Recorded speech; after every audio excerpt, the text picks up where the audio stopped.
কে দিল পিরিতের বেড়া লিচুর বাগানে কমলার বাগানে সৈগ কে দিল পিরিতের বেড়া লিচুর বাগানে। ভাইছে কি অবস্থা, ভালো আছো ব্রাদার? ভাই আপনি তো পুরাই চেঞ্জ হয়ে গেছেন ভাই, কেমনে কি? আগে তো খেত কামারে কাজ করতেন। আরে ভাই অতীত নিয়ে টান দেও কেন ভাইয়া? তুমি একটা চাকরির কথা বলছিলা, চাকরি করবে নাকি? সেনাবাহিনীতে ঢুকাই দিই তোমারে? উচ্চতা তো ভালোই আছে তোমার। ভাই আমি যে উষা আমার তো পুলিশে নেয় না, সেনামিতে ঢুয়ে দিবেন কেমনে কি ভাই? আরে সমস্যা নাই, সেনাবাহিনী আমার কাছে ছোট ভাই। তুমি যদি 2 ফুট চাও তাও তোমারে ঢুকাই দিব না আমার চাকরিতে। আচ্ছা ভাই ঠিক আছে, একটা চাকরির ব্যবস্থা করে দিন যে। এই ভাইয়া দাঁড়াও, একটা ফোন দিই। হ্যালো কদম আলী, এই মুড়ে আমার গাড়িটা নিয়ে আসো তো। কি কোন ভাই, এসি বার এত বড় গাড়ি ঢুকাইতেছেন ঢুকবো? আরে সমস্যা নাই, আসলেই দেখতে পারবা।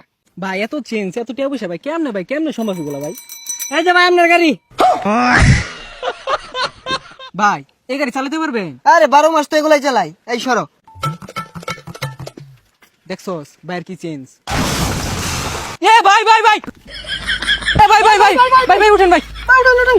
না সমস্যা নাই, এই ঢাকা শহর রেস করি তো এখানে ফাঁকার উঠপায়া গাড়িটা একটু পাগার দিকে চলে গিয়েছিল। এই তোমরা কাজ করো, গাড়িটা গ্যারেজে পাঠাই দাও, সমস্যা নাই।